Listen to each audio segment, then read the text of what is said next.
जी main 2025 में हर बच्चा physics में बेहतरीन स्कोर कर सकता है अगर वो ये टॉप 15 चैप्टर्स को कंप्लीट कर ले। और बच्चों उन टॉप 15 चैप्टर्स के लिए हमने सीरीज चला रखी है। स्वागत है आप सबका इस सीरीज में बच्चों। ये लेक्चर नंबर 2 होने वाला है। तो टॉप 15 चैप्टर जैसे कि मैंने आपको बता रखा है बच्चों, मैं यहाँ पे यूज करने वाला हूँ, जिसमें मॉडर्न फिजिक्स जिससे सबसे ज्यादा क्वेश्चन आए थे उसकी हम बात करें, जिसका एक लेक्चर ऑलरेडी आपके पास जा चुका है। दिस इज लेक्चर नंबर 2, जिसमें हम कवर अप करने वाले हैं ड्यूअल नेचर को, लाइट के और आप डी ब्रोगली वेवलेंथ, वो सारे कंसेप्ट हम यहाँ पर रिवाइज करेंगे, न्यूमेरिकल करेंगे और देखेंगे किस किस टाइप के क्वेश्चन बच्चों आते हैं। तो बहुत शिद्दत के साथ, मेहनत के साथ आपने प्रैक्टिस करनी है, क्योंकि आपकी फिजिक्स कितनी भी वीक हो और आपने अच्छे से रिवीजन भी नहीं अगर कर रखा हो, या फिर क्लास 11th की फिजिक्स आपने उतने अच्छे से प्रैक्टिस नहीं कर रखी है, 12th के साथ साथ सारा कॉम्बिनेशन आपका सेटअप हो जाएगा इस सीरीज के थ्रू। चलो स्टार्ट करें गाइस।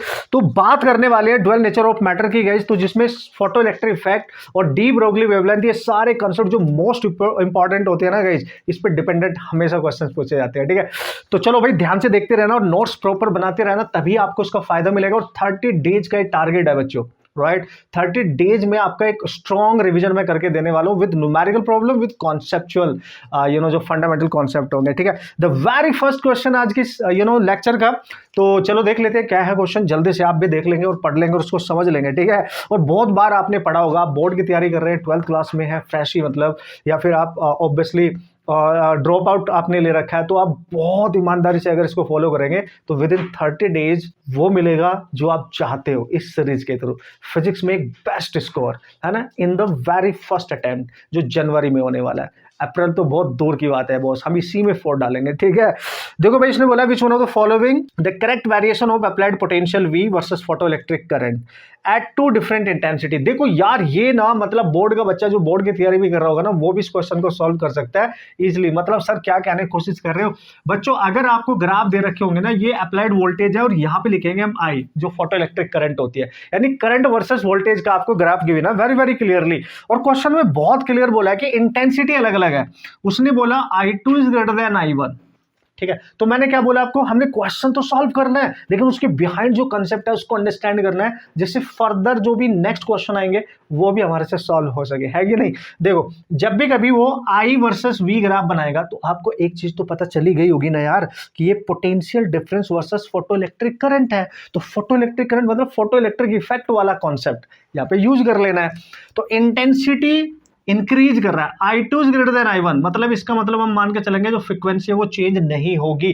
बात को ध्यान से समझ लेना, अगर बच्चों फ्रीक्वेंसी चेंज नहीं होगी तो स्टॉपिंग पोटेंशियल भी नहीं चेंज होगा, वो सेम रहेगा, काइनेटिक एनर्जी नहीं बदलेगी, क्योंकि उसमें यहाँ पे इंटेंसिटी आपने इंक्रीज करी है, और इंटेंसिटी के इंक्रीज करने से याद रखना इलेक्ट्रिक करंट इंक्रीज होगी।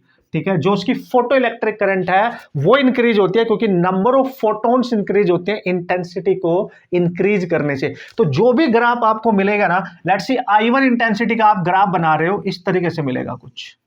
ठीक है, ये इंटेंसिटी है, लेट्स सी I1, राइट। फिर अगर आपने इंटेंसिटी इंक्रीज कर दी तो करंट भी बढ़नी चाहिए। यहां पे जो करंट वर्सेस वोल्टेज का ग्राफ है, लेट्स सी करंट है I1, तो करंट भी इंक्रीज करनी चाहिए इंटेंसिटी के बढ़ाने से, यस। लेकिन दोनों ग्राफ एक ही पॉइंट पे टच करेंगे, पोटेंशियल वाली एक्सिस को एक ही पॉइंट पे टच करेंगे, क्योंकि आप फ्रीक्वेंसी चेंज नहीं हो रही, वो तो कांस्टेंट है बॉस, राइट। मानते हो ना मेरी बात, क्योंकि वहां पे स्टॉपिंग पोटेंशियल सेम रहने वाला है। मतलब दोनों ग्राफ सर, ये दोनों की दोनों करंट देखो, I2 देखो, यहां पे ये 0 है, तो ये करंट है I1 और ये करंट I2, तो I2 is greater than I1। ये करंट के लिए सिंबल है, and this is for intensity of light. तो जितनी ज्यादा इंटेंसिटी इंक्रीज करते जाओगे करंट इंक्रीज होती जाएगी ऑब्वियसली। लेकिन दोनों ग्राफ एक ही पॉइंट पे जहां पे कट करेंगे उसको कहते हैं कट ऑफ पोटेंशियल, या you can say stopping potential. V note से डिनोट किया गया और पोटेंशियल डिफरेंस जो अप्लाई किया गया, तो नेगेटिव में जो पोटेंशियल होता है, ठीक है, दिस इज स्टॉपिंग या कट ऑफ पोटेंशियल। तो फ्रीक्वेंसी जब नहीं बदलते, पोटेंशियल सेम रहता है, दोनों ग्राफ या 3 भी होते 4 भी होते, वो यहीं पे जाके एक साथ ही इंटरसेक्ट करते, यानी ये जितनी भी करंट है सारी की सारी यहाँ पे 0 हो जाएगी। भाई I की वैल्यू नेगेटिव पोटेंशियल पे यहाँ पे 0 हो जाएगी, आप समझ गए। सो दिस इज द वे, जब वो इंटेंसिटी को चेंज करेगा तो ग्राफ ऐसे दिखेगा। चूज कर लो, टिक कर लो, हो जाएगा, राइट। ये तो आपके हर बुक में है, एनसीईआरटी में है, किसी भी बुक में है, 12th लेवल पे भी आप पढ़ते हो उसको, तो इसमें कोई प्रॉब्लम आपको बच्चों आनी चाहिए। बट हाँ, क्वेश्चन ये पूछा गया अब इसके नेक्स्ट कॉन्सेप्ट पे, अगर वो बोल देता है कि सर इंटेंसिटी कॉन्स्टेंट कर देते हैं, भाई हाँ भाई सही बात है, इंटेंसिटी कांस्टेंट कर देते हैं और फ्रीक्वेंसी को इंक्रीज कर देते हैं। फ्रीक्वेंसी को अगर इंक्रीज करोगे और सेम ग्राफ फिर से ड्रॉ करने की कोशिश करोगे ना भाई लोग, तो चूंकि हमारी ये सीरीज हमें कॉन्सेप्ट के साथ साथ, सॉरी, न्यूमेरिकल के साथ साथ कॉन्सेप्ट भी सिखा रही है, इसलिए कॉन्सेप्ट पे ध्यान देना लाजमी है बॉस, राइट। सो देखो, अगर आप फ्रीक्वेंसी चेंज कर रहे हो ना, तो वहां पे नंबर ऑफ जो फोटोन्स है उनमें कोई बदलाव नहीं आएगा, मतलब करंट तो सेम रहने वाली है बॉस, ठीक है। तो लेकिन चूंकि फ्रीक्वेंसी चेंज कर रहे हो तो उनको रोकने वाला स्टॉपिंग पोटेंशियल अलग होगा। जैसे अगर एक इंटेंसिटी आपने कांस्टेंट कर दी और इस पे कोई करंट डाली और यहां पे जाके ये जीरो हो गई करंट, लेट्स से कोई करंट थी, यहां पे जाके जीरो हो गई, तो ये पहला नेगेटिव पोटेंशियल होगा स्टॉपिंग। लेकिन अगर आप फ्रीक्वेंसी चेंज कर रहे हो तो पोटेंशियल भी चेंज हो जाएगा। सर कैसे? देखो भाई, K max equal to h nu minus phi, right, और ये है आपके आइंस्टाइन की फोटो इलेक्ट्रिक इक्वेशन ऑब्वियसली, और के मैक्स को आप लिखते हो ई V not and that is H nu minus five. ये तो याद होनी चाहिए इक्वेशन, ये ब्रह्मास्त्र इक्वेशन है, बहुत न्यूमेरिकल सॉल्व करके देने वाली है। और ये पोटेंशियल होता है, तो यहाँ पे जो पोटेंशियल है और ये जो फ्रीक्वेंसी है इसके देखो डायरेक्टली प्रोपोर्शनल है, इस पर डिपेंड करता है। जैसे आप फ्रीक्वेंसी चेंज कर दोगे पोटेंशियल भी बॉस चेंज हो जाएगा, और उसके अकॉर्डिंग अगर आपने सेम इंटेंसिटी रखते हुए इस तरीके का ग्राफ बनाया तो नेक्स्ट पोटेंशियल आपका कहीं और मिलेगा, सेम पॉइंट पे ग्राफ नहीं मिलेगा, ठीक है। इस तरीके का ग्राफ आपको यहां मिलना स्टार्ट हो जाएगा। तो जो ये वाला ग्राफ है, ये वाला, ठीक है, ये वाला लगभग देखो सेम रहेगी, यहाँ पे ये वाली लाइन, ये इसका ये वाला पोटेंशियल ज्यादा, फिर ये वाला, इसको रोकने के लिए, क्यों? क्योंकि इसकी फ्रीक्वेंसी ज्यादा, इसकी फ्रीक्वेंसी इससे कम, फिर सबसे कम। तो फ्रीक्वेंसी का जो ग्राफ बनेगा, अगर फ्रीक्वेंसी को चेंज करो, इंटेंसिटी को कांस्टेंट कर रहे हो, तो अलग अलग पॉइंट पे कट करेगा, उसका स्टॉपिंग पोटेंशियल डिफरेंट होगा, क्योंकि फ्रीक्वेंसी आप चेंज कर रहे हो। Understood guys? ओके सर, तो दिस इज ग्राफिकल क्वेश्चन है, बहुत अमेजिंगली आपका पूरा चैप्टर रिवाइज होने वाला है, आपको टेंशन लेने की जरूरत है। इतना भी करके जाओगे ना, मैं बता रहा हूँ 90% प्लस क्वेश्चन आप सॉल्व कर सकते हो एग्जाम के अंदर, कॉन्सेप्ट बस अप्लाई करने हैं। देखो नेक्स्ट जो क्वेश्चन है वो भी सेम डिक्टोस पे ही है, इसी से हो जाएगा, जो मैंने यहाँ कंसेप्ट बताया उसी से कर लेंगे डेफिनेटली। चलो चलते हैं boss. So guys, question number 2 है, जल्दी से एक बार पढ़ लिया जाए। उत्तरी, असर्शन और रीजन का क्वेश्चन है यार, तो मजा आने वाला। देखो कंसेप्ट यहीं से क्लियर हो जाते हैं हमारे, राइट। उसने बोला, सबसे पहले असर्शन उसने दिया, उसने बोला number of photons increases with increase in the frequency of light. अभी बताया था मैंने, जो नंबर ऑफ फोटोन है लाइट से, ये बोल रहे हैं कि इंक्रीज करेंगे जैसे फ्रीक्वेंसी, नहीं, number of photon frequency increase होने पर डिक्रीज होते हैं, इंक्रीज नहीं होते, तो दिस असर्शन इज रॉन्ग, ये गलत है, अभी बताया था मैंने, राइट। सेकेंड रीजन दिया है, maximum kinetic energy of emitted electrons increases with the frequency of, yes, अगर आप फ्रीक्वेंसी इंक्रीज कर रहे हो तो स्टॉपिंग पोटेंशियल इंक्रीज हो रहा है, अभी बताया था, मतलब उनकी जो मैक्सिमम काइनेटिक एनर्जी वो इंक्रीज होगी, ये सही है। रीजन तो बहुत सही है, assertion is not correct, so that is A is not correct but R is correct, yes, that is the concept। समझ गए होंगे आप। और आप बता सकते हैं, अभी मैंने इक्वेशन लिख के आपको बताया भी था, है ना, ये आप याद रखना। तो अगर आप फ्रीक्वेंसी को इंक्रीज कर रहे हो तो नंबर ऑफ फोटो, हाँ, इंटेंसिटी कांस्टेंट होनी चाहिए, क्योंकि अगर इंटेंसिटी आपने बदल दी तो नंबर ऑफ फोटोन्स तो बदल जाएंगे। जितनी ज्यादा तेज इंटेंसिटी की लाइट डलेगी उतने ज्यादा इलेक्ट्रॉन इमिट होंगे, उतनी ज्यादा करंट बनती है वहां पे, राइट, जितने ज्यादा नंबर ऑफ इलेक्ट्रॉन्स वहां तक पहुंच जाते हैं। अंडरस्टूड? बस इतना याद रखने का, ठीक है। बाकी फ्रीक्वेंसी और इसका रिलेशन तो आपको पता ही है, अभी मैंने बताया था कि max equal to h nu minus phi, तो ये तो वर्क फंक्शन होता है, ये तो आपको पता ही है, that is the work function. अब इसका और बहुत ज्यादा यूज हो गया, ये क्वेश्चन तो ब्रह्मास्त्र है, दिमाग में रखने का बॉस, राइट। ये है इंसिडेंट रेडिएशन की फ्रीक्वेंसी, ये बढ़ा दो तो भाई ये तो बढ़ेगी ना भाई, काइनेटिक एनर्जी, और मैक्सिमम जो काइनेटिक एनर्जी होते हैं वो EV नॉट यानी स्टॉपिंग पोटेंशियल के टर्म्स में होती है। अंडरस्टूड? यस, ये भी याद रखना, वेरी इंपॉर्टेंट फॉर्मूला, छोटा लेकिन खोटा, बस क्वेश्चन आते हैं। चलो नेक्स्ट क्वेश्चन पे चलते हैं, ये भी ग्राफिकल है, it's okay man, graphical question भी हमें आना चाहिए तो मजा आएगा आगे क्वेश्चन सॉल्व करने में। सीट देखो, मैं यहाँ पे जो सीट यहाँ पे कवर कर रहा हूँ जेईई मेन 2024, ये अप्रैल वाला मैंने सेट लिया है, आपको मैं जनवरी वाला सेल्फ प्रैक्टिस के लिए दूंगा, ठीक है, क्योंकि उसमें क्वेश्चन ज्यादा थे, उसमें क्वेश्चन कम है, तो ज्यादा मजा आएगा, ठीक है। मैं ज्यादा वाले कर लेता हूँ जिससे आपके सारे कॉन्सेप्ट रिवाइज भी तो कराने हैं बॉस। डी ब्रोगली वेवलेंथ और फोटोइलेक्ट्रिक इफेक्ट से क्वेश्चन 100% आएगा, देख लेना बॉस। धुरंधर खिलाड़ियों, here we go and this is the graph given between stopping potential versus frequency. ओहो कमाल हो गया boss, this is V naught versus frequency graph है। अबिच बताया मैंने, अबिच बताया, क्या बताया सर आपने? K max is equal to h nu minus work function, ये याद रखने का, और के मैक्स ई वी नोट लिख सकते हो तो एच न्यू माइनस दिस, तो वी नोट को बच्चों आप लिख सकते हो H new by E minus five by E. Actually ई से डिवाइड करने पर ये जो एनर्जी है ना इलेक्ट्रॉन वोल्ट में बदल जाएगी, ये वर्क फंक्शन भी इलेक्ट्रॉन वोल्ट में बदल जाएगा। बस इतना याद रखो कि दिस इज द रिलेशन। और यहाँ पे एक तरीके से आप ये समझ लो कि यहाँ पे जो स्टॉपिंग पोटेंशियल है और वेरिएशन फ्रीक्वेंसी है उनका ग्राफ है। आप देखो फ्रीक्वेंसी वाला ये जो टर्म है ना ये पॉजिटिव है, तो इसका ग्राफ दे रखा है आपको कुछ ऐसे ऐसे दिया ना। अच्छा दो दे रखे हैं बॉस, एक ये दे दिया। लेट्स सी मैं यहाँ पे ड्रॉ कर रहा हूँ, उसको थोड़ा इधर और इसको थोड़ा इधर, तो ये यहाँ पे कट कर रहा है, ये यहाँ पे, ध्यान से समझ लेना यार। अब कमाल की चीज मैं आपको बता देता हूँ। सबसे पहले देखते हैं पूछा क्या गया, इंटरेस्टिंग, मजा आएगा बॉस। स्टेटमेंट 1 बोला गया है कि this is the figure and in this figure variation of stopping potential with respect to the frequency for two photosensitive material M1 and M2। Let's see this is M1 and this is what, this is M2। The slope gives the value of h/e। वो बोल रहा है इन दोनों graph की जो slope होगी, जो जो एंगल बना रहा है ना ये इसके साथ, this is the slope. Let's see ये tan θ1 है और ये लेट्स सी tan θ2। वो बोल रहा है दोनों की जो स्लोप है वो h/e के इक्वल है, h/e। दोस्तों ये करेक्ट होता है, एकदम 100% करेक्ट है बॉस।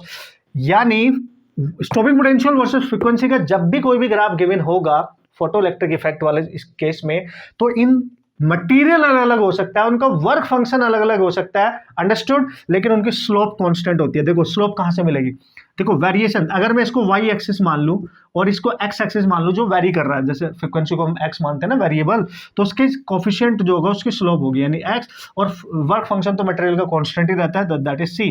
तो यहाँ पे देख सकते हो आप स्ट्रेट लाइन बन रही है ना, स्ट्रेट लाइन, नेगेटिव इंटरसेप्ट है लेकिन पॉजिटिव स्लोप है, तो x का जो कोफिशिएंट है दैट इज द स्लोप, यानी म्यू का जो कोफिशिएंट है h/e that is the slope, ये ऑलवेज रिमेन्स कांस्टेंट। यानी जो स्लोप होगी इस कर्व की वो h/e होगी, h भी कांस्टेंट ये भी, और इसकी वैल्यू 4.14 10⁻⁻15 न्यूमेरिकल वैल्यू आती है। This is a constant value. तो डिफरेंट वर्क फंक्शन हो सकते हैं लेकिन स्लोप क्या होगी ग्राफ की, कितने भी ग्राफ हो सेम होगी सर। सो पहला तो हो गया करेक्ट, हाँ जी ये बिल्कुल स्टेटमेंट 1 एकदम करेक्ट है। अब आते हैं स्टेटमेंट 2। उसने बोला जो M2 वाला मटेरियल है ना, जो ग्राफ M2 ने बनाया है, will emit photo electrons of greater kinetic energy. मतलब ये बंदा जो यहाँ से फोटो इलेक्ट्रॉन निकालेगा ना उस मटेरियल से, जो फोटो इलेक्ट्रॉन, उनकी काइनेटिक एनर्जी मैक्सिमम होगी कंपैरेटिवली टू दिस।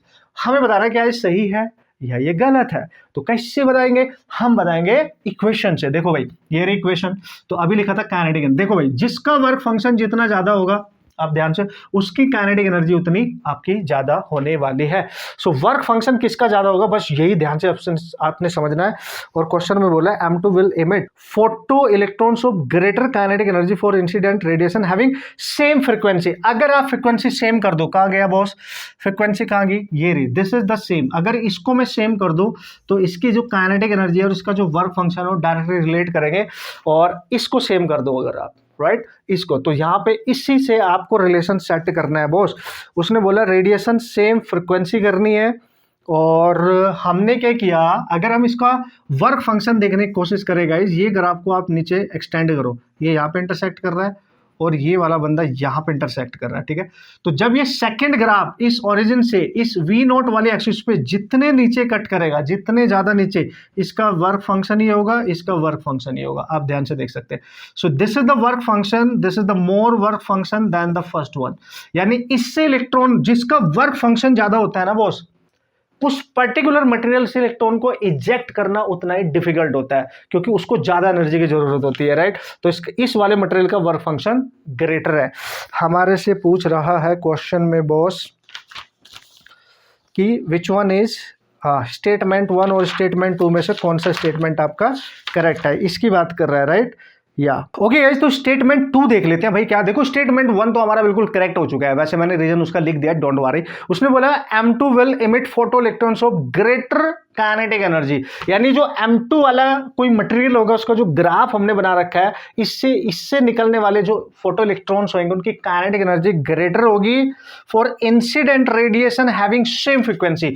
मतलब दोनों मटेरियल पे जो भी रेडिएशन हमने इंसिडेंट करी, इस पे भी, उन दोनों की जो फ्रीक्वेंसी है वो सेम कर दो, तो वो ये बोल रहा है कि सेकंड मटेरियल से जो इलेक्ट्रॉन इजेक्ट होंगे उनकी काइनेटिक एनर्जी मैक्सिमम होगी फर्स्ट के रेस्पेक्ट में। भाई देखते हैं, हम तो कर लेंगे भाई, हमारे पास फोटो इलेक्ट्रिक इक्वेशन होते हैं आइंस्टाइन बाबा की, राइट। तो ये रही देखो k max equal to h nu minus phi. आप ध्यान से देखो, ये सेम कर दिया तो ये फैक्टर तो दोनों कॉमन हो गया, यानी काइनेटिक एनर्जी जो है वो अगर ये सेम हो गया दोनों के लिए -5 है। तो अब कैसे चेक करोगे, देखो मैंने यहाँ बना रखा है, इस वाले ग्राफ को, जब भी ग्राफ यहां तक हो इसको पीछे एक्सटेंड करो, वाई एक्सिस पे कट कराओ। देखो ये पहले वाला ग्राफ ओरिजिन के पास में कट कर रहा है, ये इसका वर्क फंक्शन होता है। जहां पे भी ये ग्राफ वाई एक्सिस को वी नोट वाली एक्सिस को टच करेगा वो वर्क फंक्शन है, सेकंड वाला टच करेगा ये वर्क फंक्शन। तो आप देख सकते हो सबसे ज्यादा किसका है, इसी का है, φ2 इज ग्रेटर देन φ1। और गाइज आप इक्वेशन बना के यहाँ प्रूफ भी कर सकते हो। अगर मैं पहले मटेरियल के लिए काइनेटिक एनर्जी K1 मान लूं, h न्यू माइनस φ1 हो जाएगा, दूसरे की K2 मान लूं, h न्यू माइनस φ2 हो जाएगा। अंडरस्टूड? यस। अगर मैं फर्स्ट में से सेकंड को सब्ट्रैक्ट कर दूं तो K1 माइनस K2 φ2 माइनस φ1 आएगा। और आपको पता है φ2 यहाँ पे ज्यादा है, ये कम है, तो ये पूरा रेशियो पॉजिटिव आएगा। It means K1 minus K2 की वैल्यू अगर पॉजिटिव आ रही तो obviously K1 is greater than K2 है। मतलब स्टेटमेंट 2 में उसने बोला है M2 से निकलने वाले इलेक्ट्रॉन की काइनेटिक एनर्जी ज्यादा होगी, जबकि यहाँ पे M1 से निकलने वाले की काइनेटिक एनर्जी ज्यादा होनी चाहिए। तो this statement is not correct, this is wrong. है ना, कंसेप्चुअल मजा आएगा आपको पढ़ने में। स्टेटमेंट यानी लास्ट ऑप्शन इसका करेक्ट होगा, statement 1 is correct and statement 2 is incorrect. Why? This is the reason. और देखो ना, आप एक क्वेश्चन को डेप्थ में जाके सॉल्व करोगे ना, आगे के लिए बहुत आसान होने वाला है भाई। आप नोट्स भी उसी लेवल के बनाना फिर आप, कि सर कैसे कैसी बातें कर रहे हैं, किस तरीके से सॉल्व कर रहे हैं, क्या कर रहे हैं, क्योंकि this is not all about this single question. अभी लॉट ऑफ क्वेश्चन आप करने वाले हो, लॉट ऑफ क्वेश्चन और आएंगे, फिर अप्रैल अटेम्प्ट के लिए आप जाएंगे, तो तब तक आपके ना कॉन्सेप्ट अल्टीमेट लेवल पे आपको यूज करने आ जाएंगे। ठीक है, चलो भाई नेक्स्ट क्वेश्चन के पास चलते हैं। अब जो नेक्स्ट क्वेश्चन है वो बहुत जल्दी आप सॉल्व कर सकते हो, अपने दम पे सॉल्व कर सकते हो, वो स्लाइड से। Okay, so here we go, this is the question number 4। देखो, which one of the following statement is not true about the stopping potential. उसने बोला भाई स्टॉपिंग पोटेंशियल की बात कर रहा है, right? Yes, that is the stopping potential. और स्टॉपिंग पोटेंशियल को हम वी नॉट के थ्रू रिप्रेजेंट करते हैं। उसने बोला नॉट ट्रू, जो स्टेटमेंट होगा, जो ट्रू नहीं है, जो 4 स्टेटमेंट दे रखे हैं उनमें कौन सा ट्रू नहीं है अबाउट द स्टॉपिंग पोटेंशियल। सबसे पहले बोला है it is 1/e times the maximum kinetic energy of electrons emitted. होता है क्यों? देखो, k मैक्स इक्वल टू मैंने लिखा था EV नोट। अगर मैं EV नोट निकालूंगा तो k मैक्स ओवर E नहीं हो जाएगा, तो 1/e टाइम्स है, यानी पहला तो करेक्ट है। हमने नोट करेक्ट बताना है, ठीक है? तो ये तो सही है कि पहले वाला स्टेटमेंट तो उसका ठीक है। It increases with increase in intensity. नहीं नहीं नहीं, अगर आप इंटेंसिटी इंक्रीज करते हो, नंबर ऑफ फोटॉन्स इंक्रीज करते हैं, तो करंट इंक्रीज करते हैं।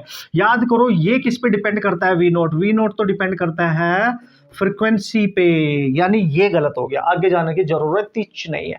यानी उसने बोला अगर आप इंटेंसिटी इंक्रीज कर रहे हो तो ये इंक्रीज करेगा, बिल्कुल नहीं करेगा बॉस, ठीक है? ये फ्रीक्वेंसी की वजह से इंक्रीज करता है। It depends on the nature of emitter, जो मटेरियल होता है। यस, नेचर ऑफ मटेरियल पर डिपेंड करता है, डेफिनेटली सही है। It depends upon frequency, yes, last वाला सही है, फ्रीक्वेंसी पे डिपेंड करता है। लेकिन किस पे, कौन सा रॉन्ग है, मैं तो ये बताना था। तो this is not depend upon the intensity. Intensity के इंक्रीज करने से ये इंक्रीज नहीं होगा, this is the wrong statement. Cool है बॉस? यस। चलो भाई क्वेश्चन नंबर 5। देखो टोटल क्वेश्चन जो सेट में है, शिफ्ट 1 में जो जैन में आए थे अलग अलग डेट पे, वो सारे हम यहाँ पे डिस्कस कर रहे हैं ऑब्वियसली। तो 12 क्वेश्चन है, ऑलमोस्ट हम हाफ तक पहुँच चुके हैं। तो आगे बढ़ते हैं और सारे के सारे कॉन्सेप्ट बस आप देखते रहे। अभी ये फोटो इलेक्ट्रिक चल रहा है, अभी डी ब्रोगली आएगा, उसके हर कैटेगरी का क्वेश्चन आएगा बॉस। कैसा भी क्वेश्चन हो सॉल्व करेंगे हम मिल बैठ के, डेफिनेटली। नोट्स बनाना बस, है ना? और अगर कोई बच्चा इसमें नीट वाला देख रहा है ना इस लेक्चर को, या फिर जो बोर्ड की तैयारी कर रहे हैं, क्लास 12th में है बच्चे, तो तुम्हें भी बहुत फायदा मिलेगा भाई, क्योंकि डिक्टो टाइप के क्वेश्चन आते हैं 12th के आपके एग्जाम में, अगर आप इंग्लिश मीडियम से हो, राइट? और जो नीट के बच्चे हैं उनकी तो भयंकर प्रैक्टिस होने वाली है इस सीरीज के थ्रू, कि भाई आपको ये भी पता चल रहा है कि mindset of the JEE mains entrance examination, कि उन्होंने कैसे क्वेश्चन दिए, तो हमारे नीट में कैसे क्वेश्चन आते हैं देख लो आप। ज्यादा डिफिकल्ट तो बिल्कुल भी नहीं है ना। Yes, you can use it. That is the 5th question. और उसने बोला है let's see how we can solve. In photoelectric experiment in photoelectric experiment energy of 2.48 electron volt, right, है ना? तो ये एनर्जी है जो इंसिडेंट हो रही है on a photo sensitive material, ठीक है? एनर्जी अगर आप इंसिडेंट कर रहे हो, इधर से एनर्जी आ रही है और ये एनर्जी, ऐसे मान लो आप कि लेट्स सी एक मटेरियल है और इस पे एनर्जी इंसिडेंट कर रहे हो आप, और ये इंसिडेंट एनर्जी को ई लिखते हैं, हमेशा याद रखना। और ये दे रखिए आपको 2.48 इलेक्ट्रॉन वोल्ट। तो सर हमें याद रहेंगी ये चीजें? बिल्कुल याद रहेंगी भाई, क्या बात कर रहे हो।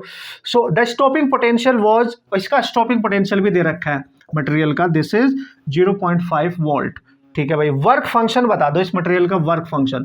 भाई नो डाउट एट ऑल हम इसको सॉल्व कर लेंगे। काई को बच्चों जब भी कभी ना या तो इंसिडेंट रेडिएशन की एनर्जी दे दी तो ये बहुत वाहियात आसान बन जाता है क्वेश्चन बॉस, एक बात मैं आपको बता दूं।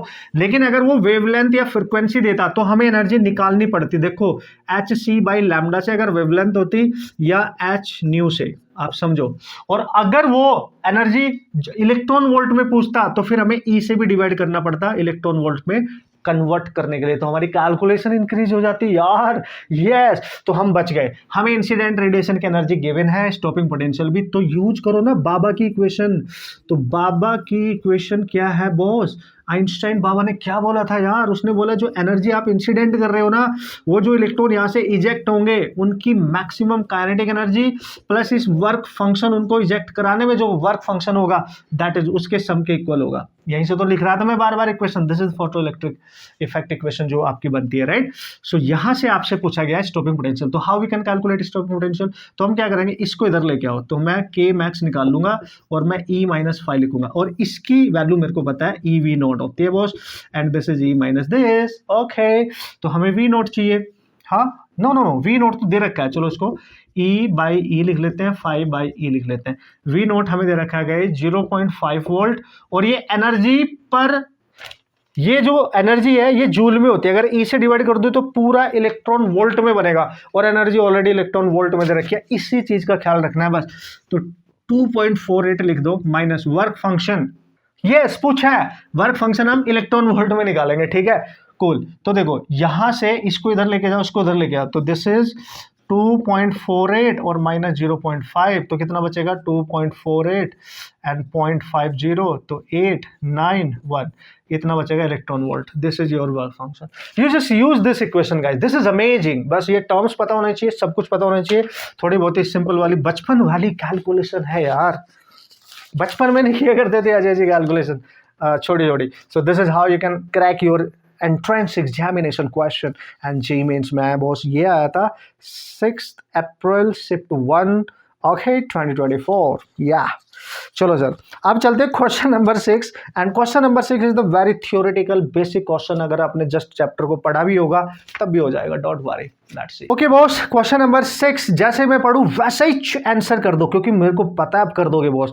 उसने बोला विच one of the following phenomena does not explain by wave nature of light. देखो भाई, एक होता है वेव नेचर ऑफ लाइट, ठीक है, वेव नेचर, और एक होता है आपका, आपने सबने पढ़ा पार्टिकल नेचर, तभी तो दोनों सेम बनाते हैं, ड्यूअल नेचर, ठीक है। This is your particle nature of light. Okay, उसने बोला हमने कुछ यहाँ फिनोमेना लिखी है, बताओ कौन सी वेव नेचर ऑफ लाइट के थ्रू रिप्रेजेंट नहीं होती। पहला रिफ्लेक्शन, क्या हम वेव नेचर के थ्रू रिफ्लेक्शन को प्रूव कर सकते हैं? यस, कर सकते हैं। वेव ऑप्टिक्स पढ़ा है आपने, रिफ्रैक्शन को कर सकते हैं, यस।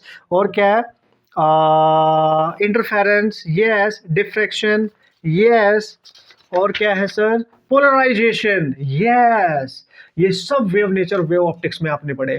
लेकिन photo electric effect particle nature होता है ना, अभी तो पढ़ रहे थे हम फोटो इलेक्ट्रिक इफेक्ट लाइट का पार्टिकल नेचर होता है। बाकी सब डिफ्रैक्शन, इंटरफेरेंस, पोलराइजेशन, रिफ्लेक्शन, ये सब वेव नेचर से प्रूफ किए जा सकते हैं, उसके इफेक्ट पे रिप्रेजेंट करते हैं। This is the particle. So this is, उसने बोला कि not explain by wave nature, that is the photo electric effect. ये आपने टिक करना था, खत्म।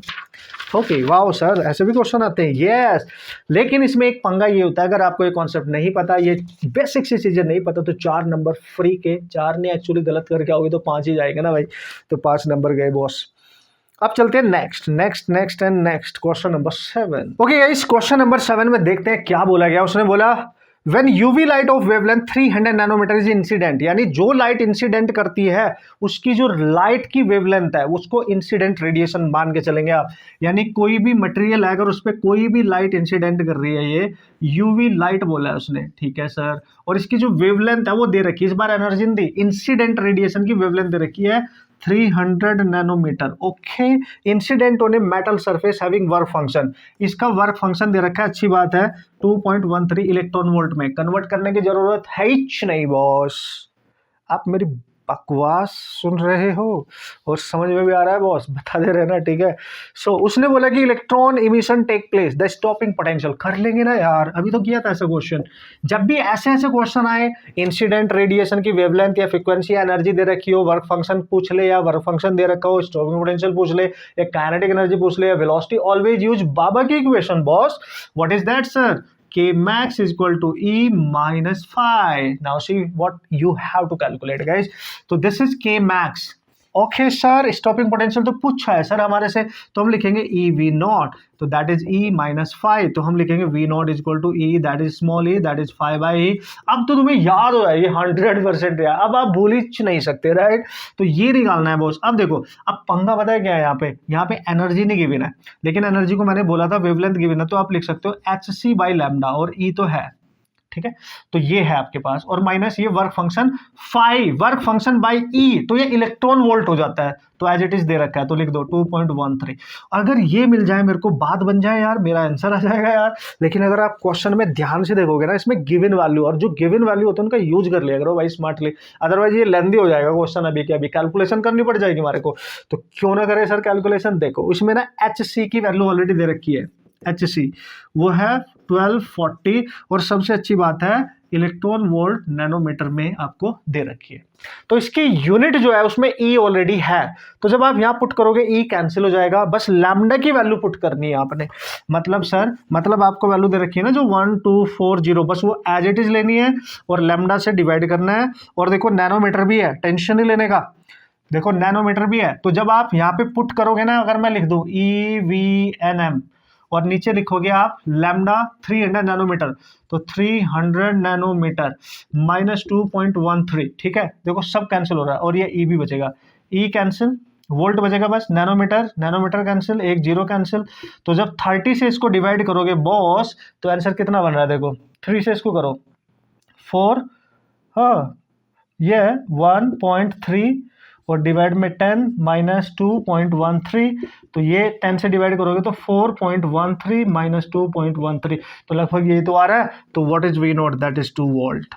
यह कमाल हो गया सर ये तो, यस। इसलिए गिवन डेटा पे ध्यान देना, गलती हो सकती है जल्दी जल्दी के चक्कर में, स्मार्ट क्वेश्चन गलती कराने के पूरे साथ। 2 volt is the correct answer guys, right. चलो क्वेश्चन नंबर 8 की तरफ हम धीरे धीरे, धीर तुम बढ़े चलो वीर तुम बढ़े चलो, हम बढ़े चले हैं बॉस क्वेश्चन नंबर 8 की तरफ। और बाय द वे मैं आपको बता दूं, नोट करके इसी क्वेश्चन में याद कर लेना बॉस। हालांकि यूट्यूब पे मैंने ऑलरेडी इस पे वीडियो बना रखी है, but to be very soon फिर से बनाऊंगा, बट यही बता रहा हूं, जब भी कभी ऐसे क्वेश्चन आएंगे फोटो इलेक्ट्रिक इफेक्ट पे, H/E की वैल्यू याद रख लेना 4.14, अगर कहीं जरूरत पड़ेगी तो अलग से प्लैंक्स कांस्टेंट और चार्ज होता है, ये E चार्ज, ये है ना जो प्रोटॉन का और इलेक्ट्रॉन का जो चार्ज होता है उसको डिवाइड करके ये वैल्यू आती है, इसलिए इसको याद रखो जिससे ये वैल्यू पुट अप ना करनी पड़े अलग अलग। That is important boss. Sometime question बहुत कैलकुलेशन की वजह से लेंदी हो जाता है, और वो कैलकुलेशन हम सॉर्ट कर सकते हैं अगर ये डेटा में याद है इस तरीके से, ठीक है बॉस। चलो क्वेश्चन नंबर 8। ओके भाई लोग, क्वेश्चन नंबर 8 यहाँ से स्टार्ट हो जाता है। डी ब्रोगली साहब का राज चलेगा, डी ब्रोगली वेवलेंथ का, राइट। उसने बोला proton and electron are associated with the same de Broglie wavelength. 2 particle दे दिए, प्रोटॉन एंड इलेक्ट्रॉन। सबसे पहले जो इनके बारे में आप जानते हो ना, लिख डालो अगर क्वेश्चन इजीली सॉल्व करना चाहते हो। देखो भाई लोग, इन दोनों पे जो चार्ज होता है ना प्रोटॉन और इलेक्ट्रॉन पे, वो तो सेम ही होता है, ये तो आपको पता होगा मैग्नीट्यूड में, राइट, इतना कूलम। बट प्रोटॉन का जो मास होता है वो इलेक्ट्रॉन के मास से ज्यादा होता है, ये भी पता होना चाहिए आपको। क्लियर, इतना याद रखोगे तो मजा आएगा। उसने बोला प्रोटॉन के लिए वेवलेंथ और इलेक्ट्रॉन की जो वेवलेंथ है वो सेम है, अच्छी बात है। तो ऑब्वियसली यार ये तो डी ब्रोगली साहब ने क्वेश्चन बना दिया मस्त। The ratio of their kinetic energy, उनकी काइनेटिक एनर्जी का रेशियो निकालो। सो लेट्स सी, प्रोटॉन की काइनेटिक एनर्जी K1 है, इलेक्ट्रॉन की K2 मान लेते हो, इसका रेशियो निकालो। बच्चों देखो इस क्वेश्चन को करने के लिए you just remember the formula, the relation between the de Broglie wavelength and kinetic energy, right. So what is that, याद करो, लैम्डा इज इक्वल टू होता था H/P। ये सब कॉन्सेप्ट बताऊंगा पहले, उसके बाद क्वेश्चन करेंगे, क्योंकि सीरीज का मेन टारगेट है कॉन्सेप्ट के साथ न्यूमेरिकल को फोड़ना, जैसे आने वाले क्वेश्चन इजीली सॉल्व करना, अंडरस्टूड, राइट। सो देखो ये होता है मोमेंटम। अगर क्वेश्चन में मोमेंटम नहीं दे रखा है, प्लैंक्स कांस्टेंट है H, तो ऑब्वियसली आपको दे रखा होगा वेलोसिटी, तो आप लिखेंगे mv। लेकिन अगर वेलोसिटी भी नहीं दे रखा होगा, फिर पक्का आपको दे रखा होगा काइनेटिक एनर्जी।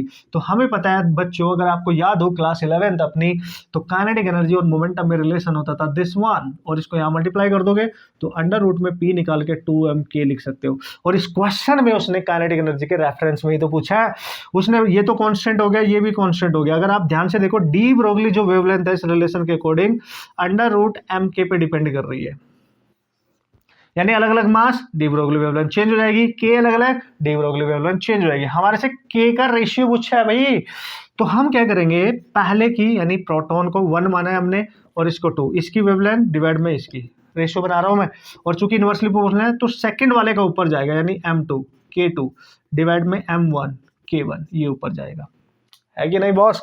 तो क्या करेंगे सर, ये तो सेम ही नहीं है, यस ये तो सेम है, इसको कैंसिल कर दो तो 1 आएगा, तो ये 1 आएगा, नीचे वाली वैल्यू इधर मल्टीप्लाई हो जाएगी, तो यानी under root of m1 k1 under root m2 k2, yes. तो रूट हटा सकते हो आप स्क्वायर करके, that is m1 k1 equal to m2 k2। तो बच्चों अगर k1 बाई k2 पूछा है, मतलब प्रोटॉन टू इलेक्ट्रॉन, तो ये आ जाएगा m2 बाई m1। और आपको पता है m1 किसका मास है बॉस, m1 किसका मास है, यही पूछा है ना आंसर में। लेकिन कमाल की चीज क्या है ना बॉस, उसने बोला कि जो प्रोटॉन का मास है वो 1836 टाइम्स है इलेक्ट्रॉन के मास से, यानी ये है इलेक्ट्रॉन का मास और प्रोटॉन का ये मास प्रोटॉन का है, और ये 1836 है इलेक्ट्रॉन के मास से, ये कैंसिल। तो जो k1 बाई k2 का रेशियो आ रहा है चांदी में रे, that is 1/836। This is the answer. Option check कर लो बॉस, ये गिवन है सब कुछ, everything is given in the question. अब ये भी पूछ सकता था कि किसकी काइनेटिक एनर्जी ज्यादा होगी, आपको पता है इसका मास ज्यादा होता है, इसका मास कम होता है, तो ऑब्वियसली इसकी काइनेटिक एनर्जी ज्यादा हो जाएगी जिसका मास कम होगा, क्योंकि इनवर्सली प्रोपोर्शनल है ना। आप इस रिलेशन देख सकते हो, काइनेटिक एनर्जी मास के इनवर्सली, जिसका मास ज्यादा उसकी काइनेटिक एनर्जी कम, जिसका मास कम उसकी काइनेटिक एनर्जी ज्यादा, यानी इलेक्ट्रॉन का मास कम है यहाँ पे, तो इलेक्ट्रॉन की काइनेटिक एनर्जी ज्यादा होनी चाहिए प्रोटॉन से। ये भी तो आ सकता था, लेकिन उसने रिलेशन पूछ लिया, वहां से भी तो वही बात पता चल रही है। यस, है कि नहीं कमाल की चीज। यस, ये मैंने सब कुछ रिवाइज करा दिया। एक और एडिशनल चीज बताता हूँ, अगर आपको काइनेटिक एनर्जी भी गिवन नहीं हुई तो सर फिर कैसे क्वेश्चन आएगा, तो गाइस फिर पोटेंशियल के टर्म्स में आएगा, है ना। वोल्टेज, हमें पता है काइनेटिक एनर्जी की वैल्यू EV होती है, इलेक्ट्रॉन का charge into V applied voltage, तब फिर हम इसको लिख सकते हैं H/√2mk, और चार्ज इसको Q मान लो, and that is Q into V। फिर देखो मास भी चेक करना पड़ेगा, चार्ज भी और पोटेंशियल भी, फिर पोटेंशियल के रेफरेंस में क्वेश्चन आएगा। Understood, yes. और अगर गैस मॉलिक्यूल से टेम्परेचर की बात करेगा तो काइनेटिक एनर्जी बच्चों होती है 3/2 kT, ये काइनेटिक एनर्जी है, दिस इज E मान लो इसको थोड़ी देर के लिए, और ये बोल्ट्जमैन कांस्टेंट टेम्परेचर, यानी डी ब्रोगली वेवलेंथ, जब मैं यहाँ k की जगह यहाँ रखूंगा 3/2 kT, under root of T पे डिपेंड करती है, टेम्परेचर के इनवर्सली प्रोपोर्शनल है। चेक करो, ये सब कुछ आपको पता होना चाहिए, एक ही क्वेश्चन के थ्रू मैंने आपको रिवाइज करा दिया बॉस। क्वेश्चन तो चलो हमने कर ही लिया है ना। चलो क्वेश्चन नंबर 9 के पास चलते हैं और उड़ा डालते हैं उसको, क्या है उसका कॉन्सेप्ट, और सीख लेंगे। तो आप देखो डी ब्रोगली के सारे कॉन्सेप्ट आपके सामने है, सारे फॉर्मूले आपके सामने है, इनकी लिस्ट बना लेना मस्त तरीके से, ठीक है। और अगर ना ये वैल्यू यहाँ पे आप पुट करोगे ना इसकी काइनेटिक एनर्जी की जगह, ये तो देखो क्या है बनेगा, ये बन जाएगा लैम्डा इक्वल टू H/√2mk की जगह 3/2 kT, ये हो गया कैंसिल, तो ये बचेगा H/√3mkt, फिर ये बनेगा, ये बोल्ट्जमैन कांस्टेंट है, बस ये ध्यान रखना, ये टेम्परेचर है। तो अभी कभी कभी ये पूछ लेता है कि which one of the following is the correct relationship between the lambda यानी de Broglie wavelength versus temperature, तो you just understand this, right.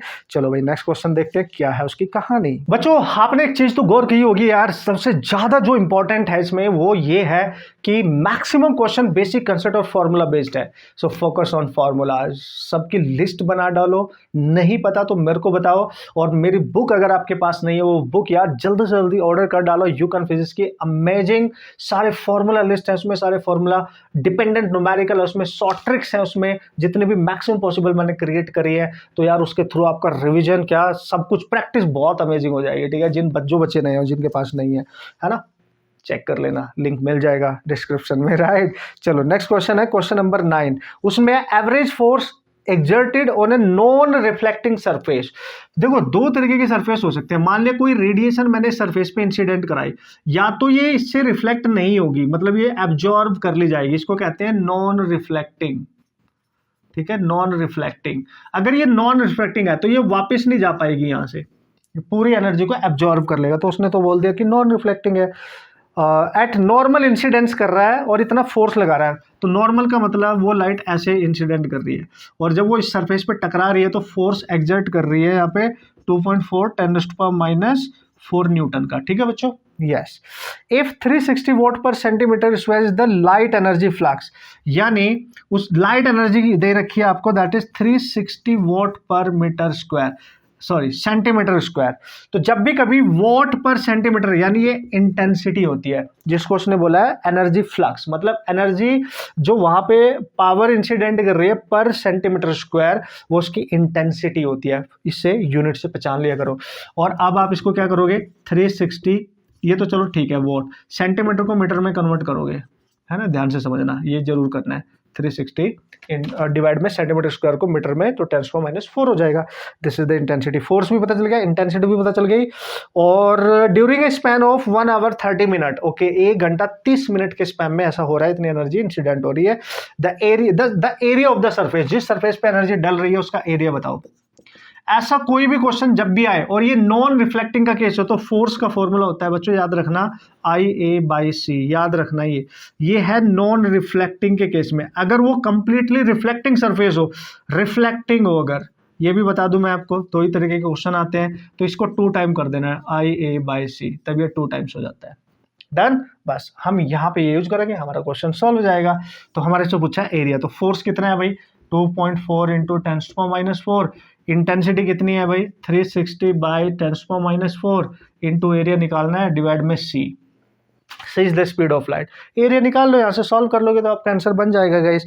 तो यहाँ से लगभग जो एरिया आपका निकल के आएगा, व्हाट इज दैट इज 0.02 ही आएगा, ठीक है, मीटर स्क्वायर में। सॉल्व कर लेना guys, no problem. C is the speed of light, इसको इधर मल्टीप्लाई करना और ए निकालना, इससे डिवाइड कर देना, अपने आप आएगा, सब कुछ कैंसिल वैंसिल होके, यू डोंट वरी। सो ये आंसर बन जाएगा। तो दिस इज द क्वेश्चन। तो इसके थ्रू 2 फॉर्मूले और आपको बेहतरीन मिल गए। अगर नॉन रिफ्लेक्टिंग सरफेस पे लाइट टकराएगी तो दिस वन, अगर परफेक्टली रिफ्लेक्टिंग होगा तो 2 टाइम्स कर देना, इंटेंसिटी इंटू एरिया डिवाइड में स्पीड ऑफ लाइट, ऑब्वियसली, है ना, reflecting 2 times, otherwise IA/C। Yes. Question 10, देखो यार एक चीज मैं इसमें बता देता हूं आपको, क्वेश्चन नंबर 10 में ना एक्चुअली मुझे करने की जरूरत नहीं है, आप खुद भी कर लो। क्यों? क्योंकि ये क्वेश्चन बिल्कुल वैसा ही है जो अभी हमने 8th नंबर का क्वेश्चन किया था, राइट। उसने बोला proton electron have the same de Broglie wavelength and Kp and Ke is the kinetic energy of proton and electron. बताओ कौन से सही है? अभी तो बताया था मैंने, काइनेटिक एनर्जी जब भी वेवलेंथ सेम हो, डी ब्रोगली जब भी वेवलेंथ सेम होगी, ठीक है, तो kinetic energy of electron he greater होगी काइनेटिक एनर्जी ऑफ प्रोटॉन से, क्योंकि प्रोटॉन का मास ग्रेटर होता है इलेक्ट्रॉन के मास से, और काइनेटिक एनर्जी मास के इनवर्सली प्रोपोर्शनल, अभी प्रूव किया था हमने, क्योंकि डी ब्रोगली वेवलेंथ सेम है बॉस, ठीक है। तो ये तो तुमने खुद उड़ा देना है, मैं नहीं कराने वाला। क्वेश्चन नंबर 10, क्वेश्चन 11 करते हैं, लास्ट 2 क्वेश्चन है, उनके थ्रू देखते हैं क्या पूछा गया है। रिवाइज तो हमारे सारे कंसेप्ट हो गए, इतने भी लिस्ट बना दोगे मजा आने वाला है। जो नेक्स्ट शीट ये मैं आपको डिस्कस कर रहा हूँ अप्रैल वाली, राइट, आपको जनवरी वाला दूंगा, उसको सॉल्व करना मस्त तरीके से, ठीक है जनाब, कर लोगे ना यार? यस। तो भाई लोग वैसे तो धुरंधर क्वेश्चन है, लेकिन थोड़ा सा दिमाग लगाएंगे तो हो जाएगा, क्योंकि कंसेप्ट ऑलरेडी मैंने बता दिए है कि नहीं। सो उसने बोला proton, electron and alpha particle. अब की बार 3 पार्टिकल है, प्रोटॉन है, इलेक्ट्रॉन है, अल्फा पार्टिकल है। ओके सर, अगर मैं आपको एक चीज पूछूं तो इनके बारे में जो भी जानकारी आप जानते हैं पहले लिख लिया करो। किसके बारे में सर? मास के रिगार्डिंग, चार्ज के रिगार्डिंग। तो बच्चों आपको पता है charge of proton, charge of electron तो सेम होता है, लेकिन जो अल्फा पार्टिकल का चार्ज होता है वो डबल होता है चार्ज ऑफ प्रोटॉन के, है ना, होता है। तो अल्फा पार्टिकल चार्ज इन दोनों से डबल होता है, लेकिन जो मास है प्रोटॉन का वो इलेक्ट्रॉन से ज्यादा होता है, और सबसे ज्यादा मास होता है अल्फा पार्टिकल का। सर वो कितना होता है? अल्फा पार्टिकल का मास 4 टाइम्स होता है प्रोटॉन के मास का, ध्यान रखेंगे आप। इतना तो अंडरस्टूड है? बिल्कुल sir, this is amazing and this is the charge 2 times होता है, और ये सब याद होना चाहिए। हमारे से पूछा है कि सेम एनर्जी है इन सबके पास, अगर इनकी सबकी एनर्जी सेम है, यानी इनकी जो काइनेटिक एनर्जी है वो तो सेम हो गई, तो बताओ इनके डी ब्रोगली वेवलेंथ में रिलेशन क्या होगा। ओहो, जब भी एनर्जी के रिस्पेक्ट में डी ब्रोगली वेवलेंथ पूछेगा तो अभी तो लिखा था हमने √2m_k, ये सेम, ये कांस्टेंट, ये कांस्टेंट, यानी बस हम बता देंगे जिसका मास ज्यादा होगा उसकी वेवलेंथ कम होगी, क्योंकि इनवर्सली प्रोपोर्शनल है। और सबसे ज्यादा मास किसका है बच्चों, अल्फा पार्टिकल, तो उसकी जो वेवलेंथ है वो क्या होगी, सबसे कम। और सबसे कम मास किसका है, इलेक्ट्रॉन, जिसका मास सबसे कम है उसकी डी ब्रोगली वेवलेंथ सबसे ज्यादा होगी, इलेक्ट्रॉन, उसके बाद प्रोटॉन, और सबसे फिशर डी होगा इस बार alpha particle. Understood. So now here we go, alpha particle की सबसे कम, फिर प्रोटॉन, फिर सबसे ज्यादा होगी इलेक्ट्रॉन। जिसका मास देखो, जिसका मास सबसे कम उसकी डी ब्रोगली वेवलेंथ सबसे ज्यादा होने वाली है अकॉर्डिंग टू दिस रिलेशन। उड़ा देंगे ना। Yes, this is the application of the de Broglie wavelength in different form, kinetic energy, right. So ये याद रखना, बट आपको ये पता होना चाहिए रिलेशनशिप, केमिस्ट्री में भी काम आएगा यार। देखो सोने पे सुहागा वाली बात हो गई, फिजिक्स में भी कर रहे हैं, केमिस्ट्री में भी कर डालेंगे, इन्हीं कॉन्सेप्ट से क्वेश्चन हो जाएंगे इस टाइप के वाले। एंड दोस्तों ये इस सेशन का लास्ट क्वेश्चन होने वाला है, और सच बताना, बहुत दिल से बताना, हो गया ना रिविजन, कॉन्सेप्ट का भी, न्यूमेरिकल का भी, क्योंकि हमारा मेन टारगेट है इस सीरीज में not only solving problems, not only explanation of the concept, both, right, जिससे टाइम भी बचे और मजा भी आए, एप्लीकेशन भी हो जाए, क्वेश्चन कैसे सॉल्व करते हैं ये भी पता चल जाए, डिफरेंट तरीके से कैसे करते हैं ये भी पता चल जाए। ठीक है बॉस, लास्ट क्वेश्चन की बात करेंगे। Done done done. देखो दोस्तों, लास्ट क्वेश्चन, वैसे तो इस टाइप के क्वेश्चन काफी हमने कर लिए, तो घना ही आसान है, ये कैसे ही चढ़ गया। नो अप्रैल शिफ्ट 2 जिसने भी दिया होगा ना, मजा आ गया होगा उसका, अगर थोड़ा सा पढ़ के गया होगा बंदा।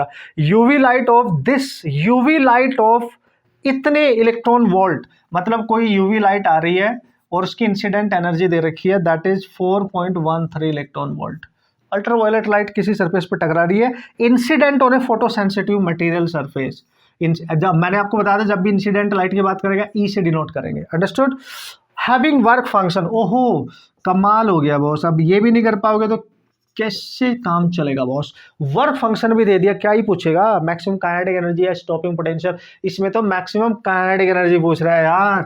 और अगर मैक्सिमम काइनेटिक एनर्जी पूछेगा, यहाँ से इजेक्ट होने वाले इलेक्ट्रॉन्स जो इसको एनर्जी को एब्जॉर्ब करके यहाँ से भागेंगे, तो अभी तो बताया था फोटो इलेक्ट्रिक इफेक्ट की इक्वेशन यूज कर लो, आइंस्टाइन इक्वेशन यूज कर लो, E-phi के मैक्स निकालना है, सब कुछ गिवन है, घटाना है आपने जस्ट, यार हद होगी यार। ये same 4 - 1 that is 1 electron volt, खत्म कहानी। ला क्या बात कर दी सर, उत्तर सर ऐसे भी क्वेश्चन आते हैं। यस, अगर आप बोर्ड एंट्रेंस की तैयारी कर रहे हो, राइट, तो सोच लो ये तुम्हारे जेईई मेंस के क्वेश्चन तुम्हारे बोर्ड में भी इससे बेटर आते हैं बॉस, चेक कर लो जाके पीवाई के। नीट के बच्चे हो अगर आप, तो देख लो आपसे भी फिर भी बेटर ही आता है कि नहीं, बट प्रैक्टिस हो रही है ना, मेन है कंसेप्ट की प्रैक्टिस हो रही है आपकी। ठीक है, बाकी तो भाई जी देखो कर ही लोगे यार। सो दोस्तों ये था आज का सेशन, और हमने मॉडर्न फिजिक्स को कंप्लीट कर दिया। 2 लेक्चर हमने बनाए हैं इस चैप्टर के, और मोस्टली जैसे कि मैंने आपको बोला एक चैप्टर के 2 ही लेक्चर हम बनाएंगे, जिससे सारे कंसेप्ट भी क्लियर होंगे। एक सेट मैं कवर करूंगा, जेईई मेंस के लिए है हालांकि एक कंप्लीट सीरीज, पूरा टारगेट रहेगा हम फर्स्ट अटेम्प्ट में जैन में जो होने वाला है और कमिंग नेक्स्ट मंथ, राइट, उसमें ही हमें एक अच्छा स्कोर करें फिजिक्स में, और आपके सारे कंसेप्ट जो टॉप 15 चैप्टर उनको हम कवर करेंगे मस्त तरीके से। ओके बच्चों, सीखते रहे, मेहनत करते रहे, कोई भी प्रॉब्लम आए विदाउट एनी हेजिटेशन मेरे को बताएं। जिन बच्चों के पास मेरी बुक नहीं है यूसीपी यू कैन फिजिक्स की, उसका लिंक आपको मिल जाएगा, उसमें बिल्कुल भी आप देरी ना करें, क्योंकि वो बहुत अमेजिंगली डिफरेंट तरीके की बुक है, जो आपको एक डिफरेंट लेवल पे लेके जाएगी और आपकी हेल्प करेगी। वैसे ही क्वेश्चन मिलेंगे जैसे एग्जाम में आते हैं, वही फॉर्मूले मिलेंगे जिनको सबसे ज्यादा बार जिन पे क्वेश्चन रिपीट किए जाते हैं, और सबसे फास्टेस्ट तरीके मिलेंगे उसमें सॉल्व करने के, जिन बच्चों के पास नहीं है। बाकी मिलते हैं नेक्स्ट सेशन में, वहां पे स्टार्ट करेंगे। चूंकि हम टॉप 15 चैप्टर की बच्चों बात कर रहे हैं, तो नेक्स्ट चैप्टर हमारा इलेक्ट्रोस्टैटिक, 2 लेक्चर में कंप्लीट करेंगे, इलेक्ट्रोस्टैटिक फर्स्ट, इलेक्ट्रोस्टैटिक सेकंड, जिसमें हम कैपेसिटर की बात करेंगे। Okay, and have a nice day. अगर इवनिंग है तो have a nice evening and good night, अगर गुड नाइट है। लेकिन आप पढ़ते रहे, मस्त तरीके से सीखते रहे, और जो भी सीखा उसको अप्लाई करते रहे। प्रॉब्लम तो आएंगे लेकिन उनका सॉल्यूशन ढूंढते रहे। ओके बच्चों, ऑल द वेरी बेस्ट।